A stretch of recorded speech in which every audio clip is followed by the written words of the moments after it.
असहाबे सुफ़ा में से थे और आपने शादी निकाह नहीं फरमाया। हजूर अलैहिस्सलाम ने पूछा भी तो अर्ज़ की या रसूलल्लाह मेरा इरादा नहीं, मांगो मुझसे क्या चीज़ मांगते हो। सुभान अल्लाह।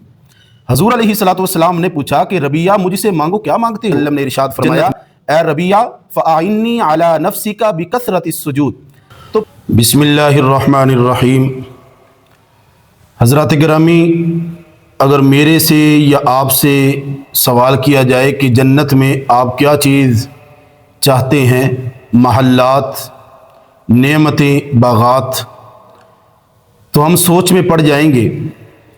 लेकिन कुर्बान जाएं, जनाब इमामुल अंबिया सल्लल्लाहु अलैहि वसल्लम के खादम हज़रत रबिया रज़ी अल्लाह ताला अन्हु, ये हजूर अलैहिस्सलातु वस्सलाम जब मदीना तय्यबा तशरीफ़ लाए तो ये उस मौके पे मुसलमान हुए। किताबों में आता है कि मदीने के रहने वाले नहीं थे, बाहर से तशरीफ़ लाए, लेकिन फिर मुस्तकिल रिहाइश मदीने में इख्तियार फरमाई। असहाबे सुफ़ा में से थे और आपने शादी निकाह नहीं फरमाया। हजूर अलैहिस्सलातु वस्सलाम ने पूछा भी तो अर्ज़ की या रसूलल्लाह मेरा इरादा नहीं है। अपने आप को फारिग करके हजूर अलैहिस्सलातु वस्सलाम की खिदमत में हर वक्त रहने लगे। यानी हजूर अलैहिस्सलातु वस्सलाम के खादिम सफ़र व हज़र में आपके लिए वज़ू का इंतज़ाम फरमाना, मिसवाक का, मुसल्ले का, रात को दिन को हजूर अलैहिस्सलातु वस्सलाम की माइयत में आप ज़िंदगी गुजारने लगे। तो सही मुस्लिम शरीफ में आता है कि जनाब हजूर अलैहिस्सलातु वस्सलाम इनसे फरमाने लगे कि रबिया मांगो मुझसे क्या चीज़ मांगते हो। सुभान अल्लाह। हजूर अलैहिस्सलातु वस्सलाम ने पूछा कि रबिया मुझसे मांगो क्या मांगते हो जन्नत में। अर्ज़ की या रसूल अल्लाह सल्लल्लाहु अलैहि वसल्लम, जिस तरह दुनिया में इस ज़िंदगी में मैं आपकी खिदमत कर रहा हूँ, आपके साथ हूँ, इसी तरह आप दुआ फरमाएं कि अल्लाह पाक जन्नत में भी मुझे आपकी रिफ़ाक़त अता फरमा दे, जन्नत में भी आपका पड़ोस नसीब हो जाए, जन्नत में भी आपके ज़ेरे साया जगह मिल जाए, आपका साथ नसीब हो जाए।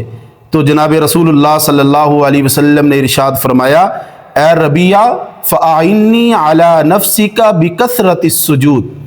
तो फिर कसरत सजदा से रबिया तुम मेरी मदद करना। मतलब क्या है कि रबिया सिर्फ ये बात कहकर हाथ पे हाथ रख के ज़िंदगी ना गुजारना, बल्कि अपनी सारी ज़िंदगी सजदों से रंगीन करना, नमाज नवाफिल और अल्लाह की इबादत में अपने आप को मसरूफ़ रखना। तो इंशाअल्लाह अल्लाह पाक तुम्हें मेरी रिफ़ाक़त अता फरमा देंगे। इसी तरह सही बुखारी और मुस्लिम में हज़रत अनस रज़ी अल्लाह ताला अन्हु फरमाते हैं कि एक सहाबी आए, अर्ज़ की या रसूल अल्लाह क़यामत कब आएगी। तो मेरे आका ने पूछा क्या आपने तैयारी की है। तो वो अर्ज़ करने लगे या रसूल अल्लाह तैयारी ज़्यादा तो आमाल तो ज़्यादा नहीं है, लेकिन मेरे पास अल्लाह और अल्लाह के रसूल अलैहिस्सलाम ने इरशाद फरमाया अंता मा मन अहबब्ता, अगर आप मुझसे मोहब्बत करते हैं तो इंशाअल्लाह क़यामत के दिन अल्लाह मेरी रिफ़ाक़त अता फरमाएंगे। तो मालूम हुआ कि सजदों की कसरत भी ज़रूरी है और हजूर अलैहिस्सलातु वस्सलाम की मोहब्बत भी ज़रूरी है। और तीसरी हदीस मुबारका कि मेरे हजूर अलैहिस्सलातु वस्सलाम से सवाल किया गया या रसूलल्लाह क़यामत के दिन आपके करीब तरीन कौन लोग होंगे। तो मेरे आका ने फरमाया जो अखलाक़ हसना में सबसे आगे हो, यानी ज़िंदगी में इबादात में भी सजदों के अंदर ज़िंदगी गुजरे और मेरी मोहब्बत भी दिल के अंदर मौजूद हो और दोस्त अहबाब से, पड़ोसियों से और ज़िंदगी के सारे मामलात में अखलाक़ हसना से वो पेश आता हो। तो फरमाया क़यामत के दिन वो मेरे करीब होगा। तो मालूम हुआ कि हजूर अलैहिस्सलातु वस्सलाम की जो रफ़ाक़त है, आपका जो साथ है, उलमाए किराम ने लिखा है कि ये ऐसी बड़ी नेमत है और इतनी बड़ी नेमत है कि इस नेमत के अंदर सारी नेमतें शामिल हो गई हैं। और ये इसी तरह ही है जैसे हजूर ने फरमाया कि कसरत सजदा से मेरी मदद करना। आप किसी डॉक्टर के पास मेडिसिन लेने जाते हैं तो वो मरीज़ से कहता है कि मैं दवाई देता हूँ لیکن آپ نے پرہیز کرنا ہے، اللہ شفا دے گا۔ تو دوائی کے ساتھ پرہیز لازمی ہے، پھر شفا ملے گی۔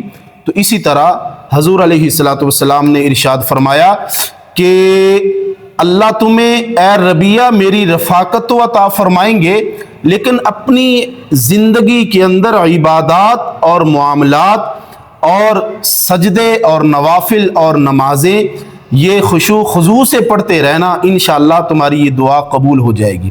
تو معلوم ہوا کہ میرے لیے اور آپ کے لیے اور تمام امت مسلمہ کے لیے حضور علیہ الصلوۃ والسلام کی رفاقت جیسی نعمت ہم سب کے لیے ضروری ہے۔ تو آئیں ہم دعا کرتے ہیں، اللہم اجعلنا من الذین یحظون برفقۃ نبیک محمد صلی اللہ علیہ وسلم فی الجنہ۔ اے اللہ ہم سب کو نبی پاک صلی اللہ علیہ وسلم کی رفاقت نصیب فرما جنت الفردوس میں۔ تو اللہ پاک مجھے اور آپ کو زندگی کے اندر حضور کی محبت، اخلاق حسنہ اور حضور علیہ الصلوۃ والسلام کے احکامات اور آپ کی اطاعت میں زندگی گزارنے کی توفیق نصیب فرمائے۔